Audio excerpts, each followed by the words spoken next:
merenungkan dan melakukannya dalam kehidupan sehari-hari. Hosiana.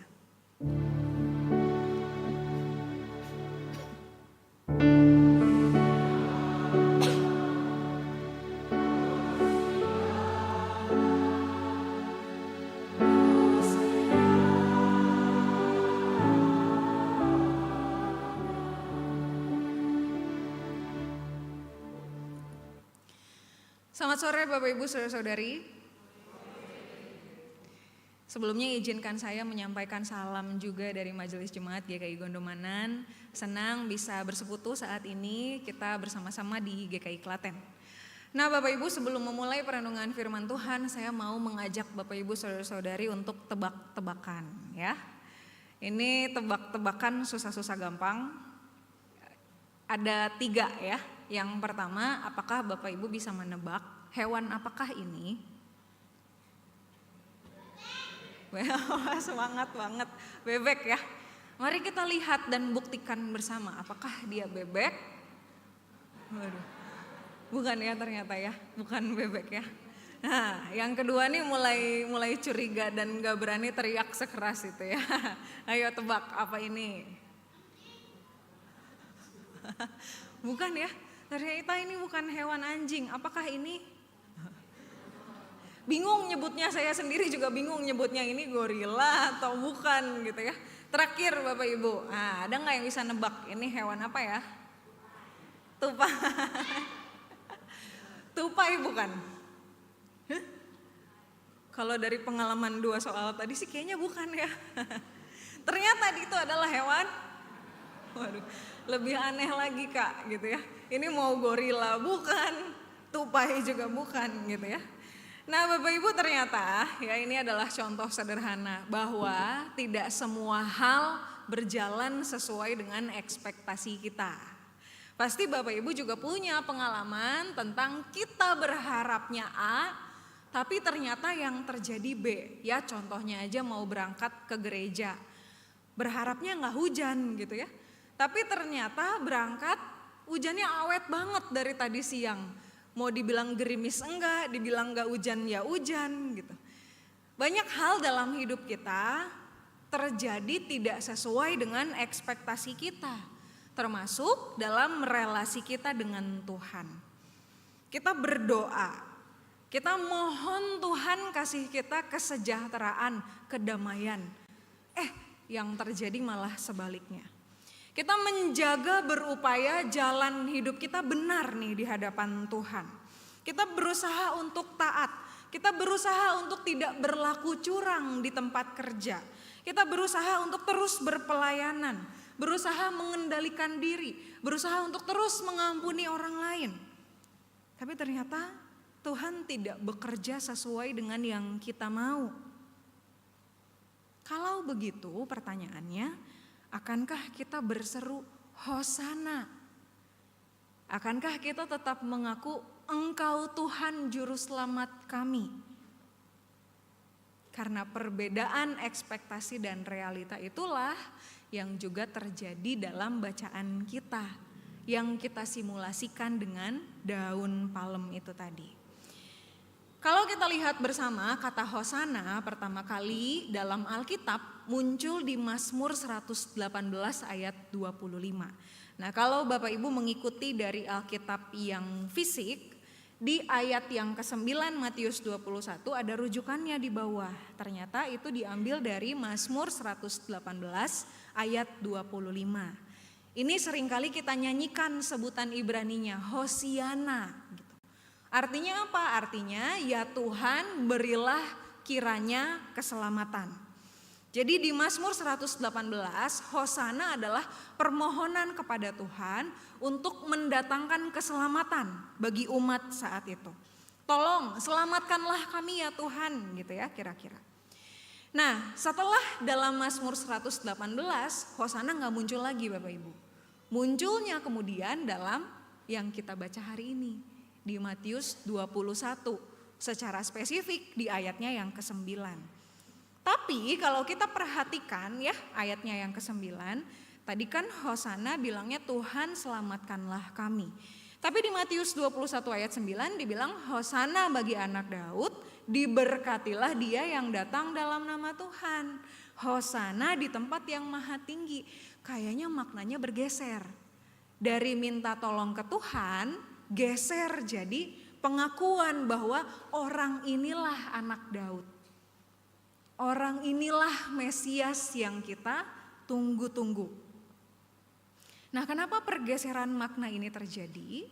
Karena saat itu kita tahu bersama ya, kalau bangsa Yahudi sedang dijajah oleh bangsa Romawi dalam kekaisaran Romawi. Dan Yerusalem adalah kota sucinya mereka. Tapi sayangnya sudah tidak berfungsi sebagai kota suci seperti yang mereka inginkan. Mereka menderita, rakyat Yahudi waktu itu menderita karena kekaisaran Roma. Mereka rindu akan adanya pemulihan. Karena itu disebut harapannya Yesuslah Mesiasnya nih. Inilah anak Daud. Ekspektasinya itu tadi. Yesus akan mengalahkan kekaisaran Roma. Tapi ternyata realitanya Yesus menempuh jalan salib dan justru tanda salib ini bukti bahwa Tuhan Yesus menurut kacamata mereka dikalahkan oleh kekuasaan dunia. Karena itu Bapak Ibu Saudara-saudari, kalau kita berseru Hosana, ya sehari-hari mungkin kita nggak bilang ya Tuhan Hosana gitu, kita sehari-hari nggak bilang.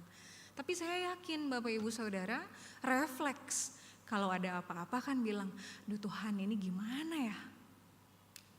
Aduh Tuhan tolong dong, tolong selamatkan aku. Ada banyak cara kita mengungkapkan pertolongan kita ke Tuhan. Ketika hati kita sedang hancur, ketika kita berusaha untuk cari jalan keluar, tapi nggak tahu jalan keluarnya apa, kita berseru, Tuhan gimana ya caranya? Dalam pertanyaan, dalam tangisan, dalam pujian kita. Ketika Bapak Ibu mengusahakan berbagai usaha supaya kehidupan ekonomi bisa lebih baik dari sekarang. Ketika Bapak Ibu sedang berusaha berjuang untuk sembuh, pasti berseru, Tuhan tolong, rasanya sakit itu gak enak. Rasanya jadi beban buat orang lain. Ketika Bapak Ibu ada masalah dalam keluarga, yang gak nemu juga masalah jalan keluarnya. Ada masalah warisan, ada masalah relasi dengan mertua, dengan menantu. Ada masalah relasi dengan saudara-saudari, satu dengan yang lain.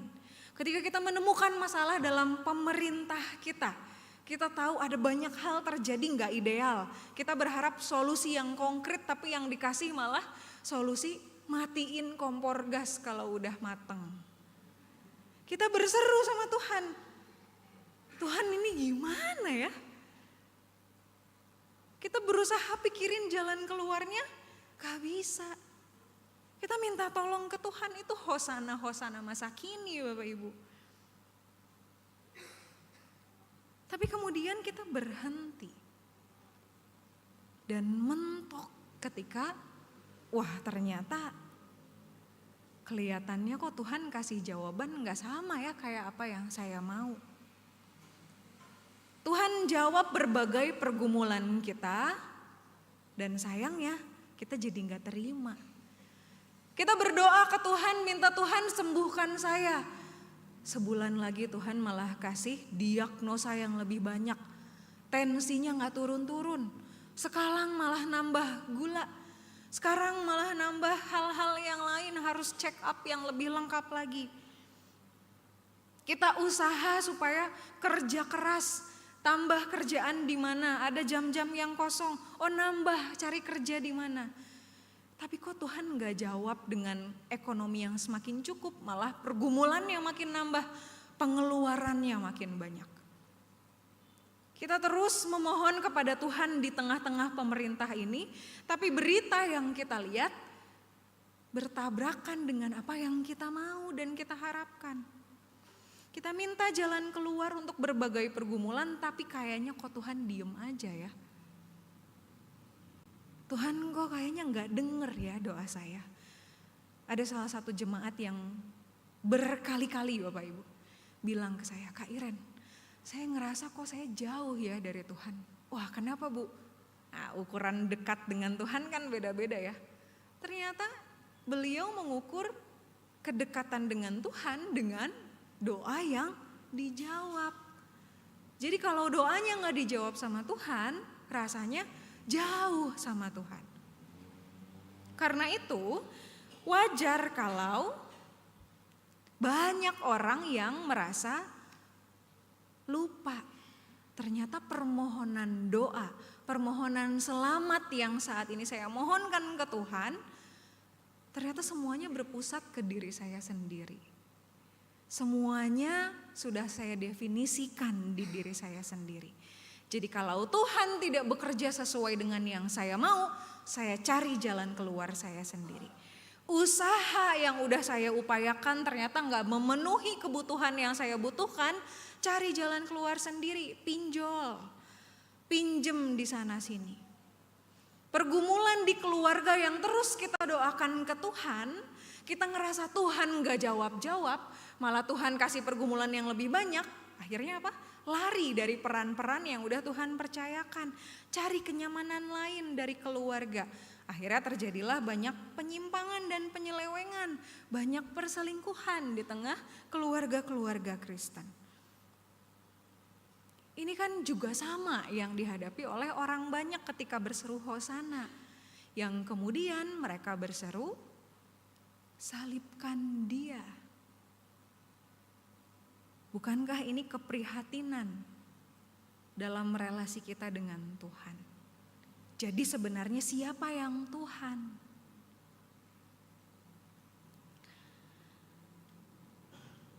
Karena itu Bapak Ibu Saudara-saudari,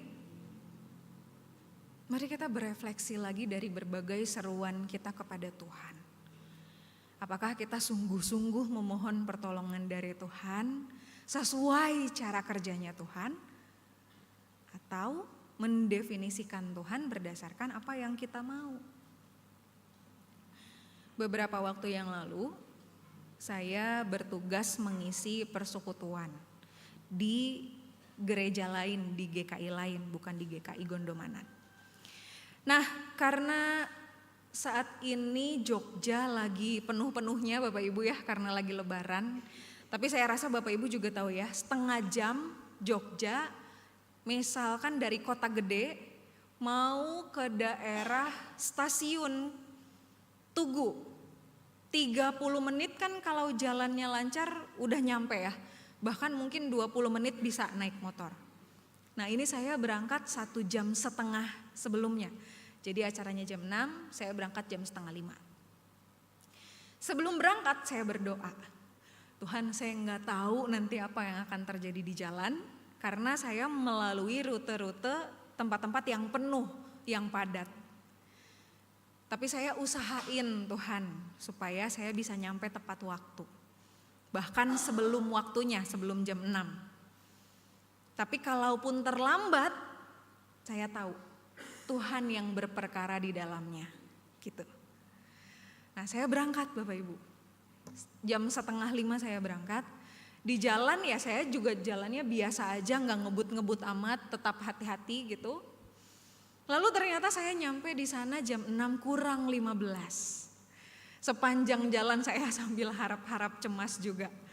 Ini akan telat atau enggak karena bener-bener jalannya penuh banget. Bisa dibayangkan sepenuh apa ya, berangkat 4:30 nyampenya jam 6:15. Tapi di situ kemudian saya belajar berserah di hal-hal terkecil. Ternyata kalaupun terlambat, mungkin Tuhan juga udah siapin solusi yang terbaik. Mungkin Tuhan juga mau saya terlambat kalau memang Tuhan akan tibakan saya terlambat. Tapi toh semuanya bukan tentang saya. Mau saya berangkat dari jam 3 sore kalau Tuhan mau saya terlambat juga saya akan terlambat. Karena itu di hal-hal sesepele, berangkat, mau kemanapun, bahkan dalam kehidupan Bapak Ibu. Usahakanlah yang terbaik, tapi juga sambil berdoa. Tetap tahu bahwa ini bukan saya, tapi Tuhan yang berperkara di dalamnya. Karena itu almarhum Pendeta Eka Dharma Putra pernah menuliskan sebuah tulisan yang cantik ini dalam sebuah tulisan suara pembaharuan di hari Minggu. Dituliskan demikian. Aku meminta kekuatan agar aku melakukan segala sesuatu. Tapi Dia memberi kelemahan agar aku taat. Aku meminta kesehatan agar aku bisa mengerjakan yang lebih besar. Dia memberi anugerah agar aku mengerjakan yang lebih baik. Aku minta kekayaan agar aku bahagia. Dia memberi kekurangan agar aku bijaksana. Aku meminta kekuatan agar aku mampu hadapi kehidupan. Dia membuat aku lemah agar aku bergantung kepadanya. Aku minta segala sesuatu agar aku menikmati kehidupan.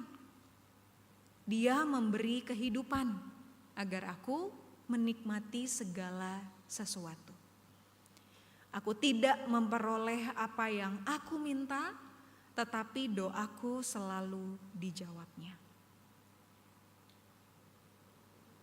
Ini sebuah tulisan yang menarik. Siapa sih yang gak mau kaya? Siapa yang gak mau sehat? Siapa yang gak mau bahagia? Tapi segitu besarnya cinta Tuhan, Tuhan mau bilang itu bukan ujung dari kita beriman. Ujung iman kita tuh bukan kekayaan, bahagia, sukacita, damai, sehat, bukan. Ujung iman kita itu kita melihat kalau ternyata kita gak jalan sendirian. Tapi ada Tuhan yang Maha Kuasa yang jalan bareng-bareng sama kita. Dalam relasi kita dengan Tuhan Bapak Ibu, bukan hanya kita yang punya ekspektasi ke Tuhan. Tapi Tuhan Yesus juga ternyata punya ekspektasi ke Bapanya. Kita tahu bersama bahwa Kristus dalam kemanusiaannya ketika berdoa di Taman Getsemani bilang, Tuhan Bapa kalau boleh cawan ini lalu daripadaku. Tapi bukan kehendakku yang jadi, melainkan kehendak-Mu. Karena itu hal yang sama juga terjadi dalam bacaan kita hari ini. Dalam kemanusiaannya mungkin Tuhan Yesus juga bilang, boleh gak ya Yerusalemnya gak hari ini? Bahkan boleh gak masuk Yerusalemnya dengan kekuatan yang hebat? Tapi enggak, Tuhan Yesus mau memenuhi apa yang sudah dinubuatkan Nabi Zakaria ya. Dalam Zakaria 9 ayat 9. Yang juga dikutip dalam bacaan kita Matius 21 hari ini.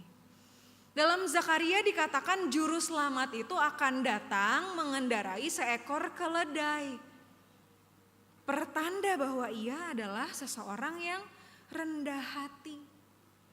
Dalam kerendahan hatinya ada banyak keinginan yang mungkin dia mau. Tapi kembali lagi bukan tentang dia, tentang Tuhan. Nah inilah yang kita akan teladani bersama. Apakah dalam pergumulan Bapak Ibu Saudara dan saya ada kerendahan hati yang cukup untuk bilang bahwa ini Tuhan yang lebih tahu, bukan saya. Jawaban setiap doa mungkin boleh kita mau, tapi yang terjadi bukan tentang apa yang kita mau.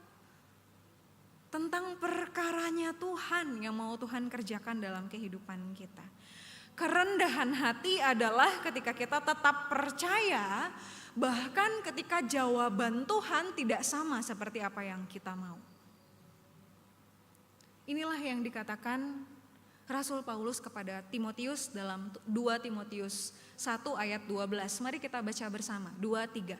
Itulah sebabnya aku menderita semuanya ini, tetapi aku tidak malu karena aku tahu kepada siapa aku percaya dan aku yakin bahwa Dia berkuasa memeliharakan apa yang telah dipercayakannya kepadaku hingga pada hari Tuhan. Gak apa-apa, menderita gimana juga gak apa-apa. Sekalipun aku berjalan dalam lembah kekelaman, kata pemazmur, aku tidak takut bahaya. Karena ada gada dan tongkat Tuhan yang beserta dengan aku. Karena itu Bapak Ibu Saudara-saudari, berserulah, berdoa, sampaikanlah hosana, mintalah pertolongan kepada Tuhan, bukan supaya keadaannya akan jadi seperti yang kita mau. Sebab Tuhan Yesus Kristus datang justru menunjukkan kerendahannya. Jadi respons iman kita bukan meminta perubahan, tapi respons iman kita adalah semakin mencintai Tuhan melalui kerendahan hati, melepaskan ego dan keinginan kita sendiri. Marilah kita ikut dalam cara Allah bekerja. Hosana mengajarkan kita untuk berseru kepada Tuhan. Tetapi salib mengingatkan kita untuk merendahkan hati. Dan iman yang dewasa mampu melakukan keduanya. Karena itu Bapak Ibu saudara-saudari yang dikasihi Tuhan, menutup perenungan firman Tuhan malam hari ini, saya mengajak Bapak Ibu untuk bersama kita menyatakan iman kita melalui pujian, walaupun gunung itu tak berpindah.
baca dalam seluruh kehidupan kami Tuhan.